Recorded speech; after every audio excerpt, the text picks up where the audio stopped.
Muy buenas tardes a todos. Mi nombre es María René Rendón y en nombre de las autoridades de la Universidad del Istmo y la Facultad de Comunicación, les doy la más cordial bienvenida a la última conferencia de la Jornada de Comunicación 2021. Agradezco a todos por su participación y esperamos que puedan aprovechar al máximo este taller. Antes de iniciar con la actividad de hoy, quiero invitarles a evaluar este evento a través de una encuesta que les estará llegando a sus correos electrónicos al finalizar la actividad. También los invitamos a interactuar con nosotros escribiendo sus preguntas en el chat de la sala. Al finalizar, las estaremos leyendo para ser contestadas. Les recuerdo que pueden compartir su experiencia en redes sociales, Instagram Stories, Facebook y Twitter con el hashtag aquí en la UNIS y Jornada de Comunicación 2021. Tengo el agrado de presentar a José Antonio Sánchez, periodista, magíster en Comunicación Estratégica, máster en Periodismo Digital. Actualmente se desempeña como editor, gerente de contenidos digitales y creador de contenidos multimedia en la casa editorial El Tiempo en Colombia. Fue ganador del premio Mejor Especial Multimedia 2014 con el Informe sobre la desaparición de los nevados en Colombia. Recibió la mención de honor por Mejor Cubrimiento Multimedia 2014 en homenaje a Gabriel García Márquez. Obtuvo el premio Rey de España con 4 años para salvar el agua de Bogotá y el premio Simón Bolívar de Periodismo con Los Rostros de la Droga. Hoy nos compartirá su conocimiento por medio del taller Cómo sobrevivir en medio de TikTokers, YouTubers e influencers. De antemano, José Antonio, le agradecemos por tomarse el tiempo de estar aquí presente y por su aporte a este taller. Le doy la bienvenida y lo dejo en el uso de la palabra. María René, muchas gracias. Un saludo muy cordial a todos mis amigos en Guatemala de esta jornada de comunicación 2021 que organiza la Universidad del Istmo.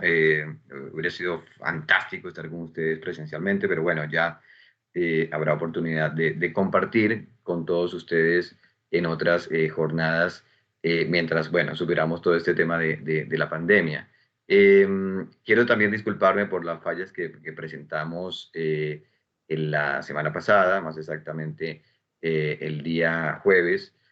Como les decía, yo estaba en un examen médico prolongado y el servicio de Internet era bastante regular en la clínica, entonces no podía hacer la presentación. Sin embargo, les agradezco mucho que hayan reprogramado esta conversación, esta lucha por la atención en un mundo hiperconectado, lleno de TikTokers, influencers, y bueno, usuarios de Twitch y de otras plataformas que si bien no son malas, sí están causando algunos desafíos para los medios de comunicación que muy seguramente ustedes van a coordinar o van a dirigir en un par de años cuando terminen sus estudios en la universidad. O posiblemente algunos de ustedes quieran ser influencers o TikTokers y tengan proyectos de emprendimiento que seguramente van a ser pero muy exitosos para sus vidas. Entonces, voy a empezar la conferencia repasando un poco algunos de los slides que vimos la semana pasada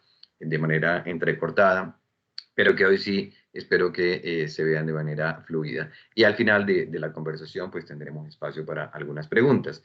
Yo empezaba mi conferencia con este estudio del profesor Greg Pichota, quien hace parte del International News Media Association, que es el ITMA, uno de los gremios más importantes, para hablar un poco de las formas de los boom informativos que se están originando últimamente, y hacía un repaso de cómo los picos de información simétricos pues tienen una característica de un incremento del interés muy lento hasta llegar a un pico y una caída. También les hablaba de eventos como los Juegos Olímpicos, Mundial de Fútbol, u otros eventos, puede ser también el Clásico de Otoño o la Serie Mundial de Béisbol, que también pues, tiene su pico de atención. También hay otros picos de información diferentes como el SQLF, que habla de un crecimiento lento de la información, de una caída rápida del interés, cuando, digamos, no se colman las expectativas o no se colman las necesidades que tienen los usuarios sobre un evento y sobre los personajes de este evento. Y está también el Skill Ride, que tiene un crecimiento rápido, el interés, un pico informativo y una caída lenta del interés. Les hablaba de desastres naturales, tormentas, huracanes, terremotos, temblores de tierra, que tienen un impacto sobre la comunidad durante varias semanas y que permite ese relacionamiento con las audiencias. Pero en la época de el COVID-19 o COVID-19 tenemos una forma de los boom informativos no simétricos, con múltiples picos de información, dependiendo de las expectativas y de las coyunturas que tenemos. Les mencionaba el comienzo de la pandemia en marzo del año pasado, las medidas restrictivas que se aplicaron en las mayorías de capitales del mundo y en las ciudades intermedias, y también la expectativa que durante todo este año hemos tenido en la aplicación de la vacuna. El gráfico del profesor Greg Pichota, pues por supuesto está aplicado a la forma o el ciclo de vida de las informaciones en los Estados Unidos, pero se puede perfectamente traer a otros contextos, como el contexto latinoamericano, para explicar lo que estamos viviendo y los desafíos que tenemos que enfrentar de cara a relacionarnos con nuestras audiencias. Ahora doy el salto, perdón, a el Reuters Institute, el reporte del el Digital News Report, que es publicado cada año durante la última década. Van 10 reportes. Les mencionaba que el último había incluido más países de América Latina. Está México, Argentina, Brasil, Chile, Perú y Colombia. Perú y Colombia fueron los dos últimos que fueron incluidos.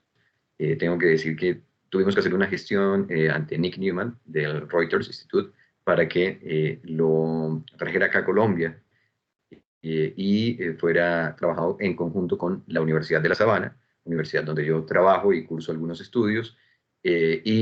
Como Kevin, el licenciado Kevin me ha dicho que la Universidad de La Sabana es hermana de alguna manera de la Universidad del Istmo, sería interesante también que la Universidad del Istmo también procurara en algún momento llevar el informe del Reuters, el Digital News Report, a tierras de Guatemala para tener un conocimiento mucho más detallado de la audiencia.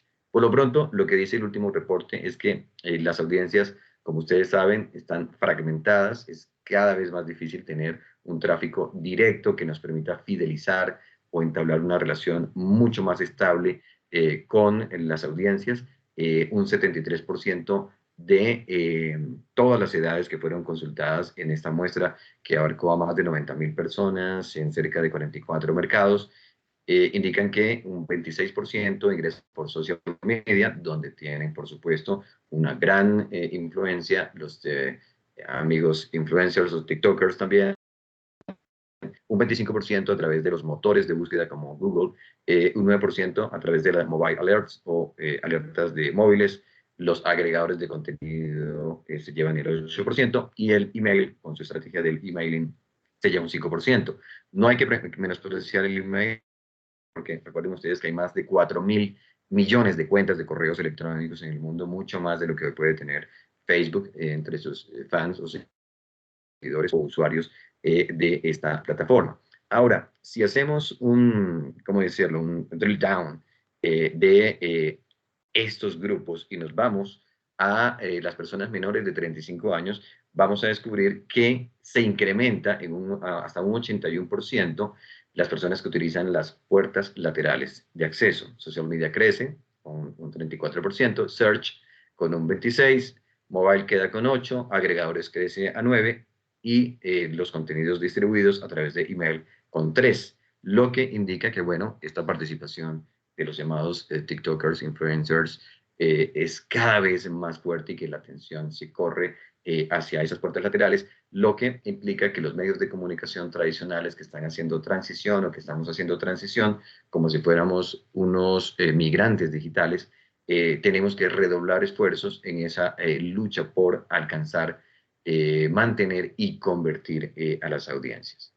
Si lo hacemos desde el punto de vista de las redes sociales, nos detenemos en esta barra naranja del 34%, pues vemos que lo fuerte es el video, que no es un hallazgo nuevo para ustedes. Aquí se está ratificando en esta muestra del Reuters, que habla de un 62% que por cualquier tipo de propósito entra a las redes sociales, lo hace de manera mayoritaria a YouTube, 61% lo hace en Facebook, ahí pues hay un porcentaje que oscila entre 60 y 61, pero que tuvo una suerte de declive en el 2020, y vemos el ascenso de plataformas de mensajería instantánea como WhatsApp, que aparece como el 52%, lo que Charbit, uno de los monitores de tráfico más importantes del mundo, dice que hace parte de lo que llaman dark social o la red oscura, donde no sabemos cuáles son los contenidos que se están dinamizando o que se están distribuyendo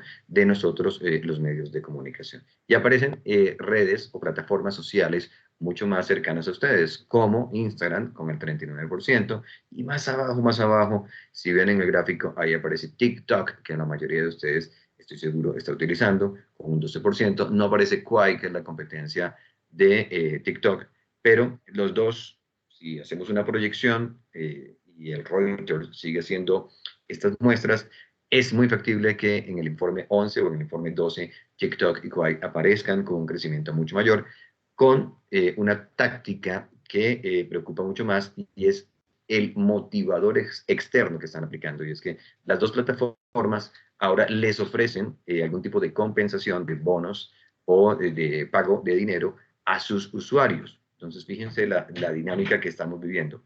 Medios de comunicación tradicionales que hacen transición a el mundo digital, que centran sus esperanzas en las suscripciones digitales, en el ingreso generado por los usuarios, y plataformas sociales que están llevándose la atención de los lectores, pero al mismo tiempo que están no exigiendo que les paguen, sino de alguna manera dando una compensación a sus usuarios.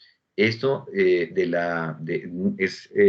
muy bien pensado. Recuerden que hay algo que llaman la gratificación instantánea, algo de lo que todos somos usuarios, víctimas y beneficiarios, por así decirlo. Recuerden ustedes cuando la última vez que trataron de hacer alguna descarga y la descarga demoró más de 10 segundos o 15 segundos, y ustedes se enojaron porque no tenían manera de descargar rápidamente en sus móviles o en sus teléfonos inteligentes alguna aplicación. Esto los enoja mucho. ¿Por qué? Porque es un condicionamiento que hoy tenemos de tener una compensación instantánea.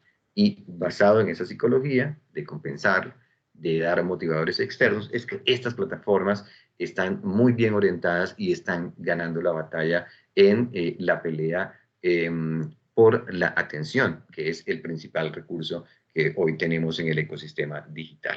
Si hacemos una especie de análisis o focus en el tema de las personas que utilizan las plataformas sociales, pero con propósitos de noticias, pues vemos que un 32% sigue dominando Facebook, que es la principal plataforma que refiere tráfico a las organizaciones de medios de comunicación.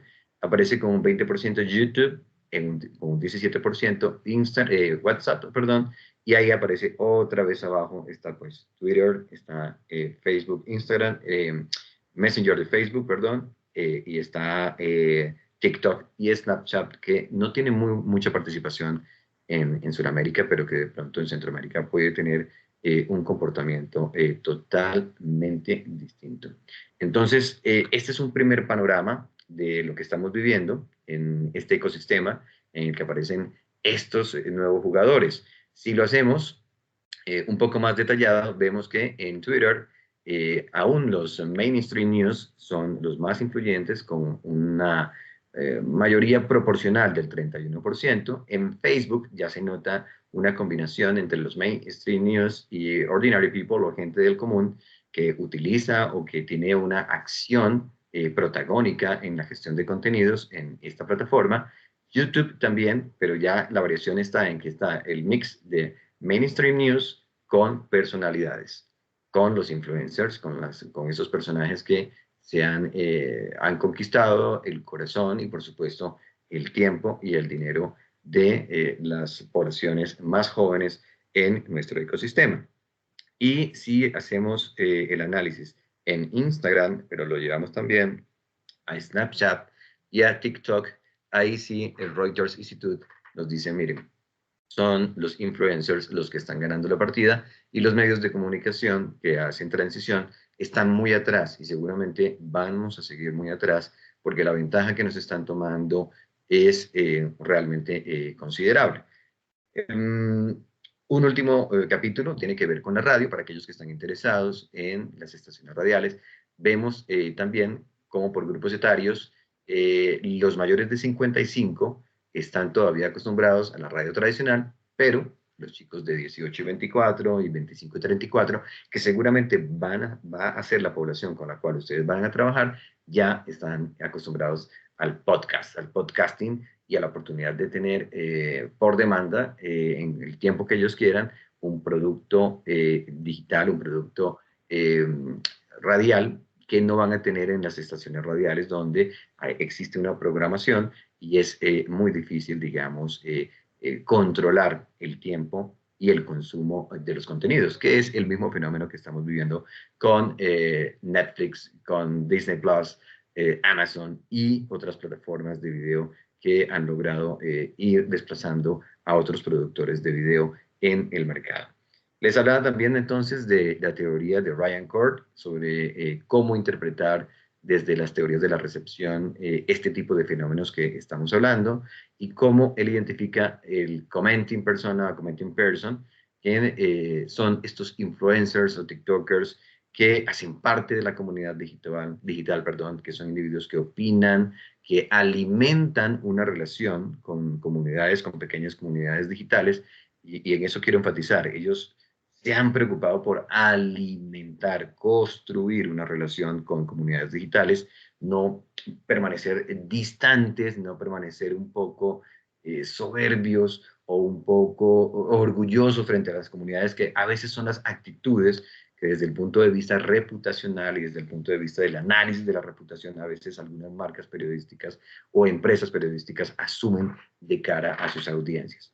Estas personas, estos commenting personas, tienen mucho más autonomía y control sobre los discursos retóricos, no son agentes pasivos de la comunicación que se limitan a escuchar, a entender o a descifrar qué dice la presidencia, qué dice el parlamento, qué dicen las cortes o qué dicen los gremios económicos, sino que tratan de tener control sobre esos discursos y revertir el significado de esos discursos. Y a esta postura de Ryan Court, que data del 2018, pues está también la de Rob Covert, que habla de estas audiencias interactivas de las cuales ustedes hacen parte todos los días, y a veces sin detenernos a hacer una reflexión de lo que este implica. Pero lo que Rob Covert dice es: se ha creado una suerte de tensión entre el autor, el texto y la audiencia. Y tanto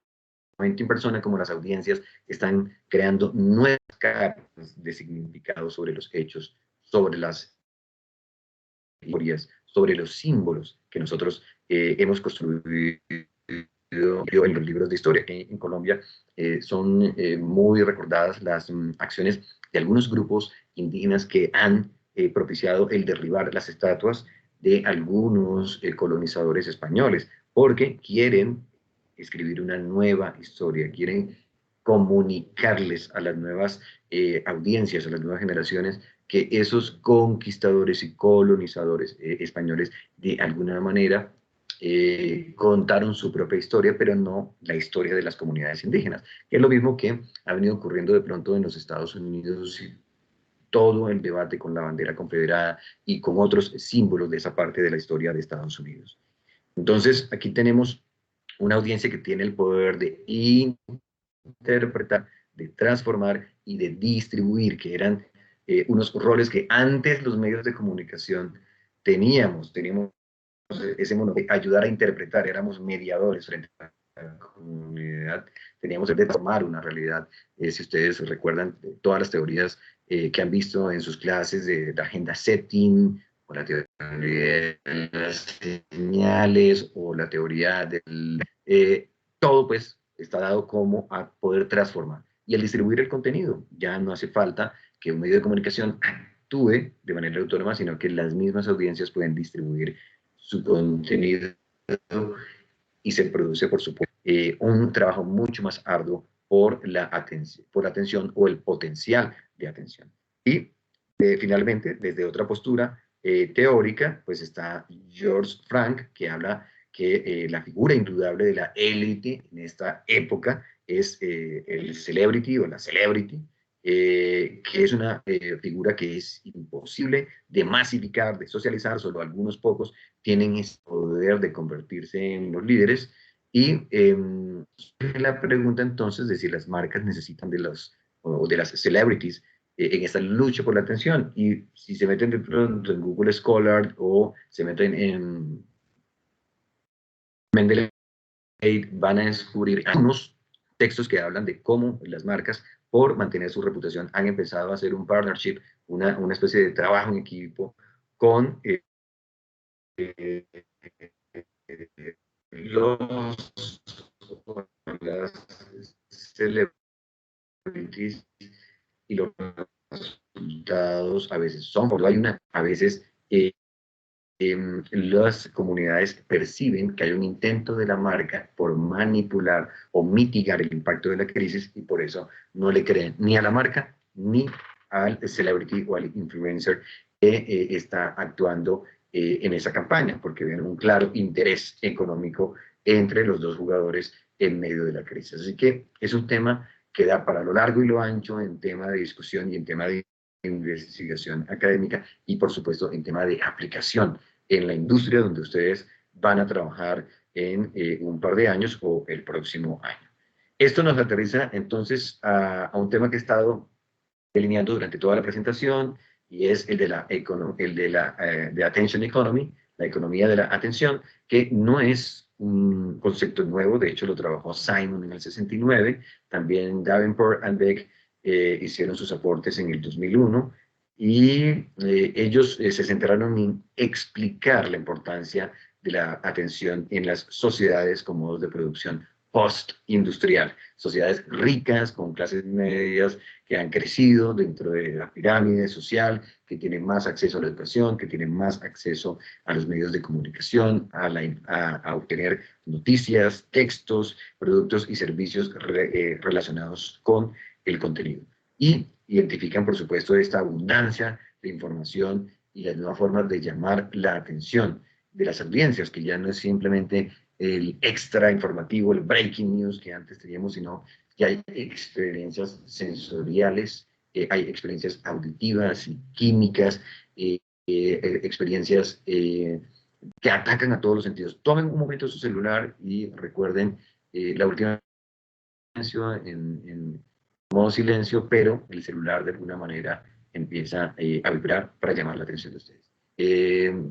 Tomen ustedes su teléfono celular o su smartphone y recuerden los sonidos que tiene cada una de las alertas, las push notifications que tienen en las diferentes aplicaciones y cómo esos estímulos auditivos empiezan a llamar la atención de ustedes. Todo esto para concluir que ustedes, yo, los licenciados que están siguiendo esta conversación, tenemos un promedio de 200 veces que utilizamos el celular, producto, digamos, de esta lucha feroz por captar la atención de las personas. Pero siguiendo con el tema del Attention Economy, tengo que aterrizar en Michael Goldhaber, que ya finalmente, a finales del siglo pasado, en el 97, pues adopta el término para explicar el surgimiento de nuevos negocios y particularmente de Internet, que va a ser como ese arquetipo, ese ecosistema que va a permitir desarrollar de una manera mucho más contundente el concepto de la economía de la atención. Marazzi, después de los trabajos de Goldhaber, pues habla de cómo ya la lucha por la atención se extiende no solamente al tiempo productivo, sino al tiempo improductivo. Y de hecho, ustedes durante esta pandemia lo habrán vivido, cómo cada vez los horarios se extienden, no tienen fronteras, están atendiendo clases en unos horarios inusuales o están los profesores trabajando en horarios de madrugada, conectándose con diferentes partners, amigos, compañeros, docentes de diferentes partes del mundo, pero en tiempos que antes eran improductivos, que estaban dedicados a el descanso, ¿no? Y también Beller en el 2006, 2 años antes de Marazzi, habla de el nuevo territorio de la explotación en este mundo capitalista, pues es la atención y es el capitalismo mental. Mental capitalism es el nuevo capítulo donde vamos a luchar, donde vamos a tratar de hacer negocios y donde, por supuesto, vamos a tratar de sobrevivir con todos estos jugadores que estamos teniendo en nuestro diario vivir.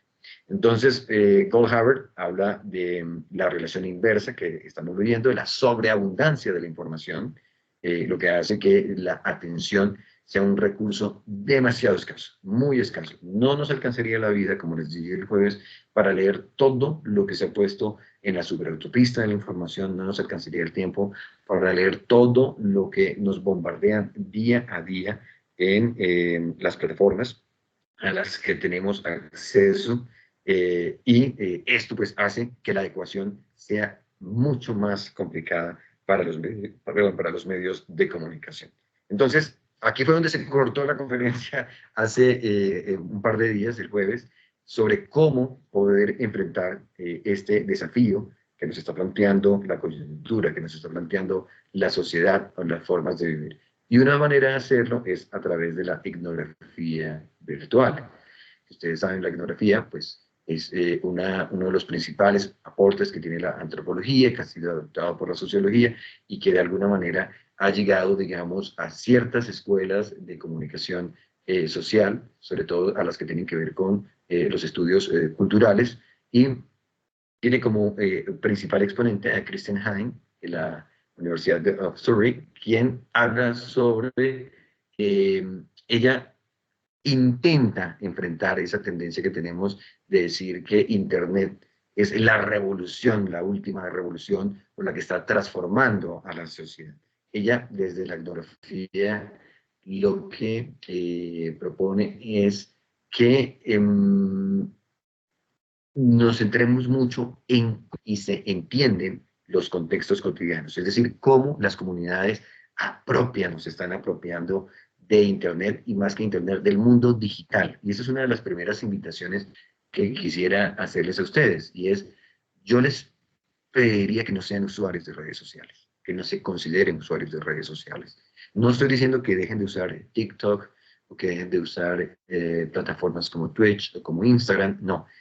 Lo que no quiero es que sean uno más, sino que asuman el uso de estas plataformas sociales como etnógrafos virtuales, que reflexionen sobre cómo las comunidades y por qué las comunidades se apropian de estas plataformas. Ustedes son muy jóvenes, pero de pronto cuando existía BlackBerry, el primer teléfono que intentó hacer un teléfono inteligente, la pregunta que nos hacíamos es ¿por qué ese teléfono fue tan popular? ¿Por el teclado? No, porque creaba comunidad, porque sus padres y sus tíos pedían un PIN para conectarse con otro, y no hay que pedir un PIN para conectarse con otro, un número o un ID, pero creaba comunidad y cambió la forma de interconectarse. Ese tipo de preguntas son las que hay que hacer, no simplemente usar Instagram por usarlo o TikTok por usarlo, sino descubrir por qué las comunidades lo están usando, que es más o menos lo que me dicen mis estudiantes en la Sabana. Profe o licenciado, se está usando Twitch por estas razones, o este celebrity en Twitch tiene tal alcance o tiene tal éxito o tales picos de crecimiento porque está haciendo ese tipo de tácticas de comunicación o está apropiando este tipo de juegos que en este momento son populares. Ese es el tipo de reflexión que necesitamos para tener un primer acercamiento de cómo podemos sobrevivir en un mundo de influencers y TikTokers. Christine lo que dice es que el agente de cambio no es la tecnología misma, sino los usos y la construcción de sentido a través de ella. O sea, es importante que ustedes entiendan por qué sus padres, por qué los usuarios de su generación, de su misma edad, estaban usando esas plataformas, ¿sí? Y ahí es donde aparecen varios conceptos como el engagement, como la retención, la recirculación, cómo se han venido apropiando algunos conceptos de los casinos al esquema de utilizar aplicaciones digitales. Más o menos toda esa estructura de la falla divertida, de pain failure, que aparece en los casinos, que uno echa la moneda y juega y sigue jugando porque hay una expectativa de ganar y porque nuestros neurotransmisores en el cerebro están funcionando, están creando emoción, son las mismas tácticas que hoy se están usando en estas aplicaciones para mantener la atención. Son las mismas tácticas que hoy se están utilizando todos los que están en Twitch para mantener que otros vean cómo ellos juegan, que es sorprendente. Algunos que no quieren jugar, sino ver a otros jugar y cómo mantienen la atención. Entonces, ese tipo de reflexiones etnográficas virtuales son necesarias en la carrera que nosotros estamos desarrollando y más cuando ustedes lleguen a los puestos de dirección a los que nosotros esperamos que ustedes asuman en el futuro. ¿Sí? Hay que ser un extraño, pero al mismo tiempo un nativo en esos ecosistemas y no simplemente contentarse o conformarse con usarlos, sino estudiarlos. ¿Por qué yo tengo este teléfono? ¿Por qué a la gente le gusta el iPhone? ¿Por qué a la gente le gusta el Samsung? ¿Por qué la gente usa este tipo de ecosistema? ¿Cuáles son las características esenciales para usar? No empleen la innovación como que yo soy el primero en bajar esta aplicación, o yo soy el primero en comprarme, ¿por qué las comunidades se están apropiando? ¿Y qué tipo de apropiación hay? Si es una apropiación básica, si es una apropiación avanzada de las herramientas digitales que nos están ofreciendo. Internet, como dice Cristina, es un artefacto cultural que cambia en 3 categorías. Cambió el rol del tiempo, eso es importante para todos nosotros, el espacio y cambió en las comunicaciones y el rol de los medios de comunicación. Entonces, vuelvo a la parte inicial de la charla cuando mencionaba a Ryan Court, a Frank y a otro autor que ahora se me está olvidando en estos momentos, pero recuerden que yo les decía que antes cumplíamos el papel de mediadores, ¿sí? Y de interpretadores de la realidad. Esa función no la cambiaron, se la apropiaron otros. Y hoy tenemos que descubrir cómo nos vamos a conectar con nuestras sociedades, cómo nos vamos a conectar con nuestras comunidades. Y hay una serie de dualismos que ustedes han vivido y que están presentes en el trabajo de Christine, el dualismo entre lo real y lo virtual, que se centró en verdad y ficción, que fue clarísimo en todo lo que vivimos en las elecciones de Estados Unidos con Donald Trump, y las fake o false news, lo auténtico, lo fabricado, la representación y la realidad, la tecnología y belleza, todo ese movimiento del connect y disconnect que algunos quieren proponer, de hacer un detox digital para que todos respiremos y volvamos otra vez a mirarnos a las caras, volvamos a disfrutar de los paisajes, de nuestras montañas, de nuestros lagos, en fin, son dualidades decentes y que nos podrían servir para enfocar cómo es que nos vamos a enfocar con nuestras comunidades. Y está el líder algorítmico, que es una postura mucho menos social, mucho más capitalista, por así llamarlo, de Michael Wash, quien habla de cómo nos tenemos que preparar para regir el mundo. Y lo digo porque ustedes van a ser los líderes de las empresas. La Universidad del Istmo lo que busca es, en esas 4 o 3 líneas de acción que presentaron, de tener una visión también de empresarial, de emprendimiento, es importante que ustedes sepan que, bueno, este es un mundo que está regido por algoritmos. La participación suya en las redes sociales está regida por un algoritmo que alguien construyó. Entonces aquí el líder algorítmico es una persona que tiene unas características muy diferentes a las del empresario de los 80 o al líder de los 90 o al ejecutivo de comienzos de siglo o al CEO de hace unos años. No, este líder algorítmico tiene una suerte de éxito en conectar consumidores, socios y plataformas. Es una suerte de matchmaker, aunque el término en inglés es casi entero, ya en algunos libros como en Frenemies, el que describe la relación entre el mundo de la publicidad y de las plataformas sociales, y hay esta figura del matchmaker, el que hace conexión entre puntos. Entonces, ahí también tenemos que entender cómo conectamos nuestras plataformas periodísticas con nuestras comunidades y con el mundo de los negocios. Y este es un conector, como les dije, no es un... Él está creando algoritmos. Hoy ustedes son usuarios de algoritmos, como lo soy yo, pero ustedes tienen que cambiar ese chip digital que tienen y empezar a construir algoritmos. Quizás para sus estudios de posgrado sería muy bueno que tomaran clases con ingenieros, o que se hicieran una especie de ingenieros y sus proyectos de investigación tuvieran que ver con construir un algoritmo, medir algo, no que te midan por tu comportamiento, como estamos siendo medidos hoy en Facebook, en Twitter, en Instagram, sino que sean ustedes mismos los que digan qué comportamiento voy a medir yo, cuál es el comportamiento de la comunidad que yo puedo medir y sobre el cual puedo actuar, cuáles son las variables que tengo que incluir en ese algoritmo. Y les voy a hablar de 3 momentos disruptivos que ustedes conocen ya. El primero es el surgimiento de Internet, que surgió mucho antes de que ustedes nacieran, con el ARPANET y después el con los primeros sites que aparecieron en el ecosistema. Ustedes todavía no estaban en planes. Ese fue el primer momento disruptivo que los medios de comunicación desaprovechamos porque pusimos todo nuestro contenido gratuito en la red, tenemos ahí, pero no nos preguntamos por qué tenemos que estar ahí. Y dejamos que nuestro contenido se convirtiera en un commodity. Después surgieron las redes sociales y también no nos hicimos la pregunta de, hey, ¿qué vamos a hacer en las redes sociales? No, tenemos que estar ahí. Preguntamos, ¿por qué tenemos que estar ahí? ¿Cómo tenemos que estar ahí? Y empezamos a distribuir nuestro contenido en redes sociales de manera gratuita y hoy vivimos un momento de angustia financiera muy fuerte. Pues la tercera ola, ya ustedes la están empezando a notar, y es la inteligencia artificial y el machine learning. Y si ustedes no se acoplan, no entienden, no empiezan a reflexionar sobre qué son los algoritmos, cómo se debe manejar, cómo se construye un algoritmo y qué queremos medir, pues muy seguramente ustedes y nosotros pues vamos a pasar la tercera ola disruptiva del mundo digital de una manera tímida, por así decirlo, de una manera tibia. Así que mi invitación es, sean etnógrafos virtuales, pero también sean líderes algorítmicos, una de las dos o las dos, y eso les va a permitir sobrevivir en el mercado laboral en los próximos años. Esta frase me encanta y siempre se la digo a mis alumnos.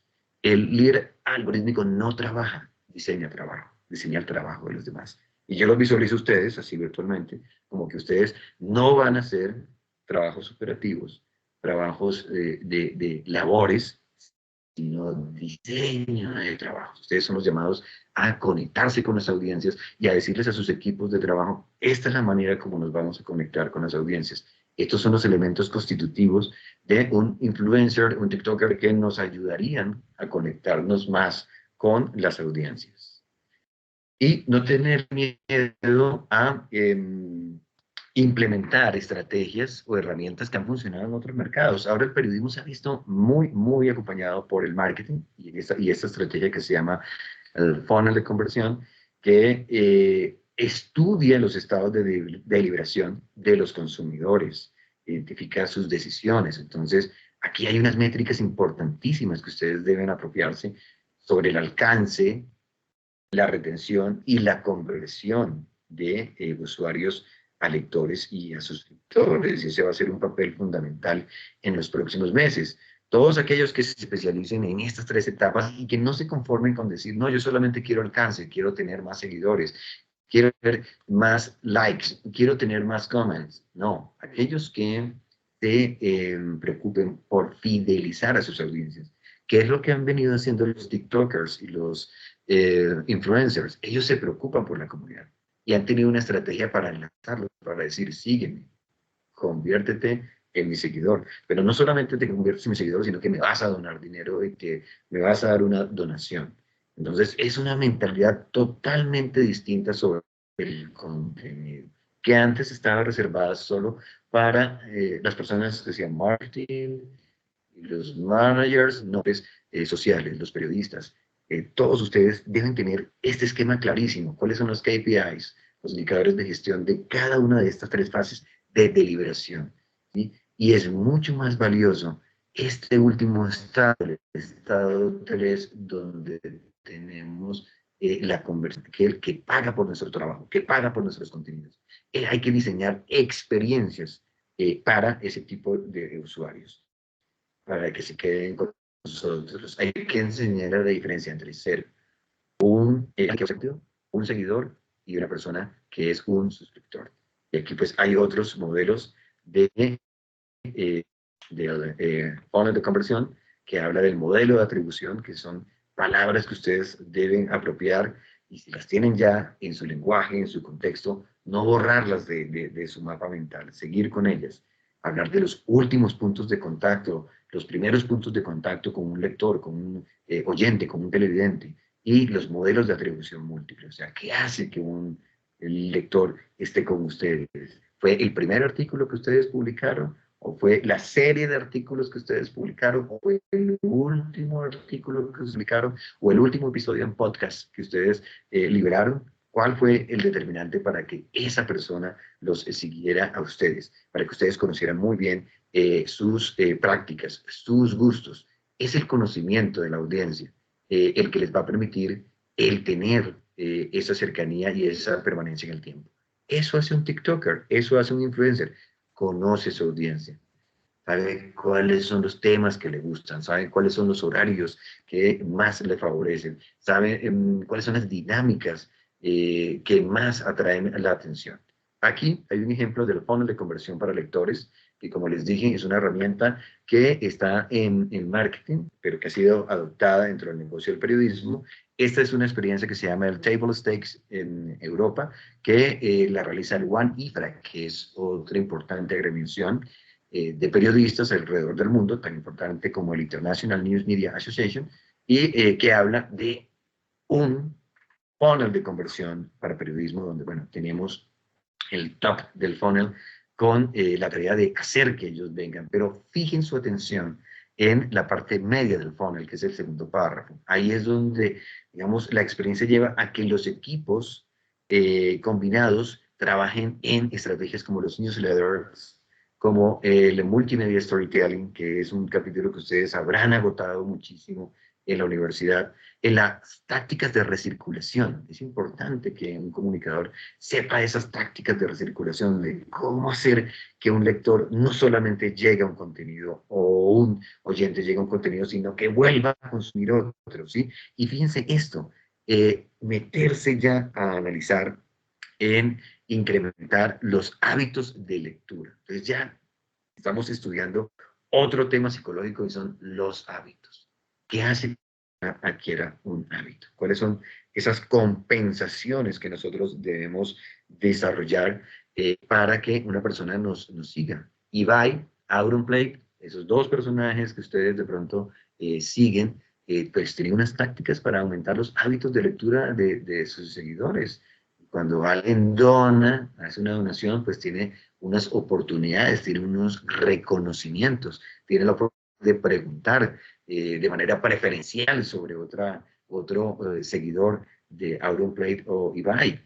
Es totalmente distinto y hay que tener en cuenta el engagement. Esa va a ser como la métrica más importante que podemos tener. Engagement, tiempo de permanencia, el uso que le damos a nuestras plataformas. Y en el bottom of funnel, ahí sí, digamos, tenemos toda una tarea que hacer porque en el funnel de conversión, pues los medios lo han asumido como enfrentar el churn, que es esa métrica, el churn de evitar que se suspenda la vida relacional o el aspecto relacional del usuario con el producto, porque hay que conservar, digamos, esa relación, el ciclo relacional que hemos construido, que es otra herramienta que ustedes deberían anotar ahí en sus pantallas de computador o en sus teléfonos móviles.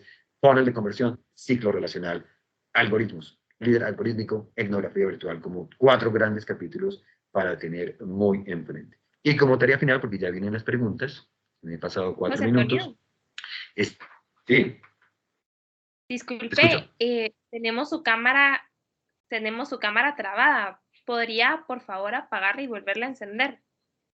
Claro que sí, ya la apagamos y la volvemos a prender. Entonces, ahí está apagada. Y ahora sí, vamos a eliminar estos mensajes que tenemos aquí. Y ahora sí, espero que la cámara esté encendida. Esta es una historia que se llama hashtag Our Stories, que es desarrollada por Sulmaya Omar y Yusuf Omar. Ellos son esposos, trabajaron en medios de comunicación de la India y también del Reino Unido, y crea estrategia de integrarse con las comunidades de esta manera. Lo hicieron capacitando a las comunidades, preguntándose cuál era la apropiación digital de estas comunidades y trabajaron con un grupo de recicladores y recolectores de basura en la India, enseñándoles cómo se debe usar Instagram, cómo se deben usar las historias de Instagram, y los capacitaron en esa tarea de hashtag Our Stories. No hubo ningún resultado al principio, pero después los recicladores y los recolectores de basura empezaron a construir unas historias y a taguearlas o ponerles el hashtag en contra de un proyecto de ley que había presentado al Parlamento el gobierno de la India para grabar con más impuestos la actividad de reciclaje y de la recolección de basura. Esta historia empezó a generar mucha fuerza, mucha viralidad, llegó a los medios de comunicación, los medios de comunicación se apropiaron de esa historia, un engagement muy fuerte, y el gobierno indio tuvo que retirar ese proyecto de ley del Parlamento y ganaron los recicladores. Historias como estas de los recicladores, de los recolectores de basura, hay miles en nuestras comunidades. Esa es otra manera de comunicarse y de conectarse con ellos, entendiendo cómo es la apropiación digital y cómo podemos transformar. Si bien ya no somos intermediarios o el espacio de intermediación está muy competido, aún podemos ser pedagogos, aún podemos ser partners de nuestras comunidades y acompañarlos en muchas de las necesidades y en muchos de los proyectos que ellos desean realizar. Y a poco tiempo, quedan unos 13 minutos, pues yo suspendo aquí y quedo atento a las que quieran hacer con la coordinación de María René, que es una excelente presentadora y que me ha acompañado de manera muy generosa en esas que hemos compartido. Muchas gracias a todos ustedes por su tiempo. Gracias a usted, José Antonio, por su intervención. Ahora vamos a pasar a las preguntas. Entonces, como primero nos pregunta Evelyn si podremos tener acceso a los estudios y a la presentación que usted ha utilizado para que usted se la pueda hacer llegar a la Facultad de Comunicación y ya después nosotros enviárselos a todos los participantes. Sí, de hecho voy a hacerlo de una vez aquí en Evelyn, en el chat. Bueno, aquí no tengo la opción de compartir, tengo GIF y tengo, pero a través del licenciado Kevin, o si María René me regala su correo electrónico a través del chat, yo se los puedo enviar a ustedes a través de mi correo para que la puedan compartir, por supuesto, con mucho gusto. Muchísimas gracias. A través de el licenciado Kevin estará bien. Perfecto. También nos estaban preguntando si nos podría, disculpen aquí, que se me trabó, perdón Isabela, ¿cuál cree, usted me hace énfasis en la importancia de los podcasts y de la apuesta que está puesta, valga la redundancia ahí, por bastantes medios de comunicación y las empresas? Pero ¿cuál sería la red social donde podemos enfocarnos nosotros para dar a conocer nuestros trabajos? Depende, la pregunta ahí está enfocada a qué target, a qué sector de la comunidad tú quieres llegar. Entonces, si quieres llegar a una comunidad un poco más adulta, puedes utilizar Facebook y puedes utilizar de pronto WhatsApp, que es un servicio de mensajería muy fácil de manejar para las comunidades adultas. Pero si tu propósito es llegar a comunidades jóvenes, tendrías que enfocarte de pronto en TikTok, que es el que más está creciendo ahora. Puede ser Twitch también, si está relacionado con videojuegos o con otra temática. Y no descartar Quiet. Siempre la pregunta es, a qué segmento de la población quiero llegar? Hacer ese papel de etnógrafo virtual, averiguar, bueno, cuál es el grupo a que quiero llegar, ese grupo, cuál plataforma usa, y distribuir tus contenidos a través de esa plataforma. Gracias. También Luz Mariana Santa Cruz pregunta, según su experiencia y conocimiento en el comportamiento de las audiencias, ¿cuál es el futuro de la comunicación en las redes sociales? ¿Existe un espacio para nosotros como comunicadores formales? Sí, sí, existe un espacio de investigación, existe mucho espacio todavía. Nosotros, bueno, estamos viendo la informalidad de los influencers académica y el talento que ustedes tienen, el conocimiento y la apropiación digital que ustedes tienen, permite que tengan, digamos, un gran espacio. Siempre y cuando tengan el carácter analítico, es decir, vuelvo y les digo, no sean usuarios de las redes sociales, sean analistas de las redes sociales, etnógrafos de las redes sociales y líderes algorítmicos en las redes sociales. O sea, tienen toda la capacidad para gerenciar muchos proyectos, para dirigir muchos proyectos. Sí, yo tampoco dudo que nosotros tenemos todas estas capacidades gracias a la gran formación que recibimos. Y justo hace la siguiente pregunta va relacionada a algo que tocaba, que son los algoritmos. Entonces creo que no nos quedó muy claro a qué se refiere con eso, cómo podemos especializarnos, cómo podemos aprender de ellos. Bueno, los algoritmos son reglas eh, que se pueden construir dentro del tema de la inteligencia artificial y del machine learning. Es el tener la capacidad de poder construir variables o de utilizar variables para construir un tipo de medición y para almacenar información que pueda ser analizada después.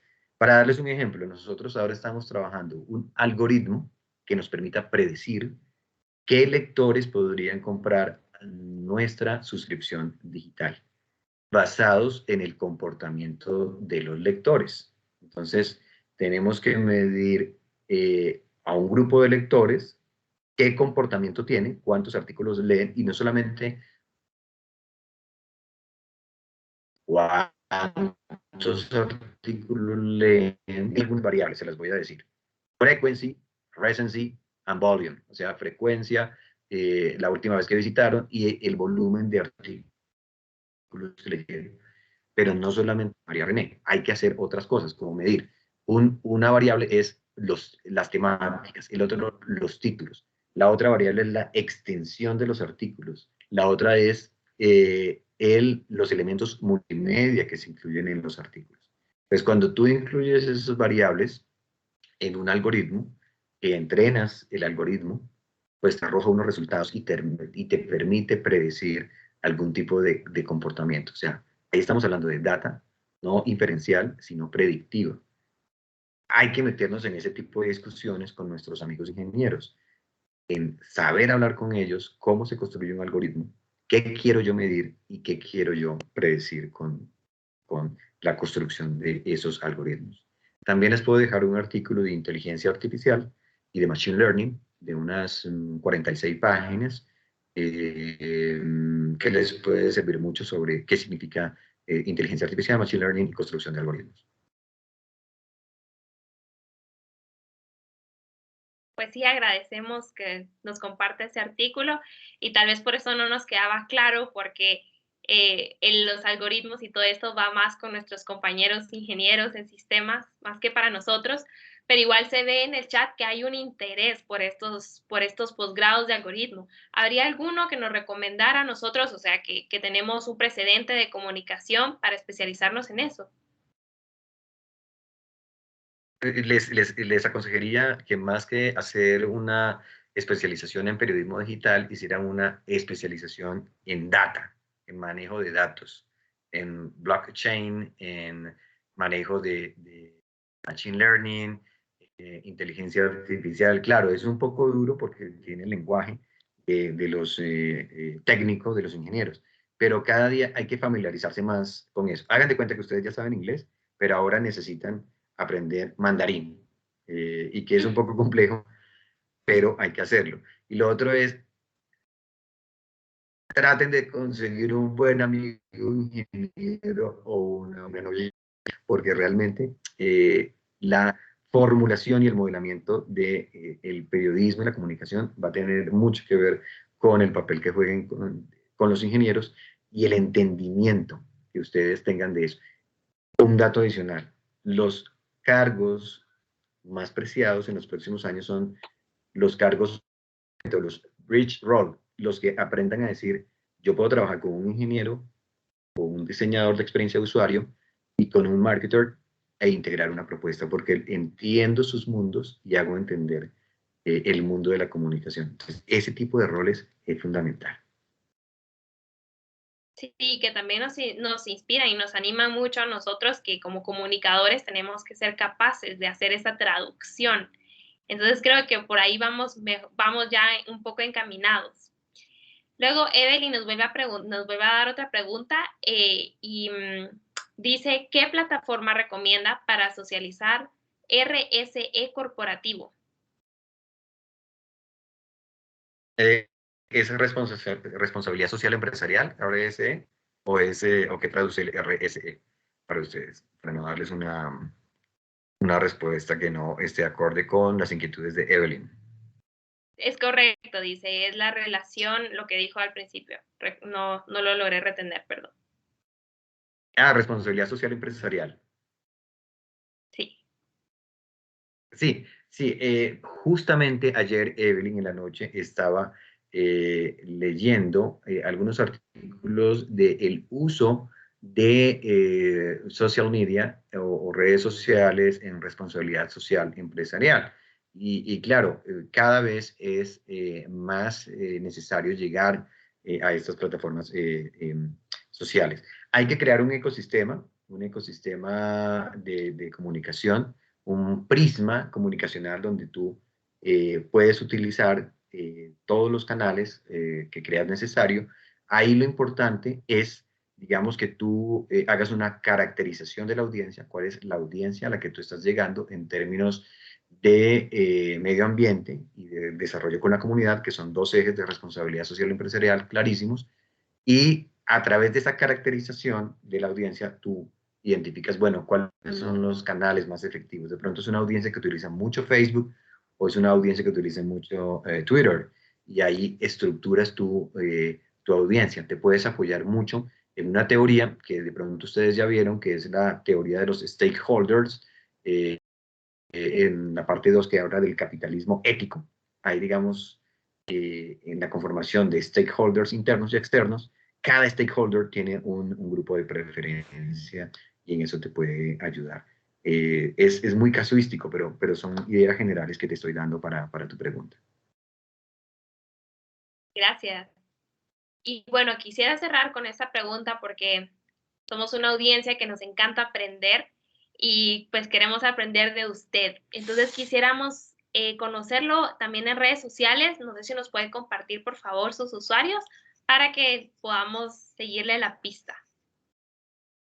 Claro que sí, claro que sí. No estoy muy activo en redes sociales porque yo, como les digo, dejé de ser usuario y pasé a ser analista, pero me pueden conseguir en Twitter y también en Instagram a través de @elmonosánchez. Lo voy a escribir en el chat para que ustedes lo, lo tengan. No sé si ya les llegó, si les envié bien el chat, pero es @elmonosánchez. Mono en Colombia es el rubio, de las personas de cabello rubio, no sé en Guatemala cómo les llegan a las personas de cabello rubio. Sé que en Venezuela son los catiros, bueno, en Estados Unidos blondie, pero no sé en Guatemala cómo les Aquí en dicen a los Guatemala rubios. les Yo decimos diría, canche, ¿cómo les dicen? canches. Canches, bueno, canches. Entonces sería como @canches, el canche Sánchez, pero Ya, aquí es @el mono Sánchez. ya. Pues Muy bien, gracias a mil Leslie gracias. y a Jacqueline por esa respuesta. Sí, aquí en Guatemala pues tenemos eso. Creo que es una palabra que varía bastante, al igual que las palomitas, creo que es una de las palabras que más varía de país en país. Y Así es, sí, em, muy bien. pues entonces, licenciado, yo con esto concluyo. Le agradecemos otra vez por su tiempo y por su valioso aporte. Y para todos, en este momento estamos concluyendo nuestra ponencia, no sin antes pedir su apoyo calificando la Jornada de Comunicación 2021 a través de la encuesta que les llegará en su correo electrónico en un momento. Entonces, gracias por ayudarnos a mejorar y por su presencia el día de hoy. Muchas gracias. Muchas gracias y una feliz tarde para todos. Y bueno, ahí nos estaremos viendo después en Colombia o en Guatemala. Nos encontramos siempre. Claro que sí. Así, aquí lo esperamos. Que tenga feliz tarde.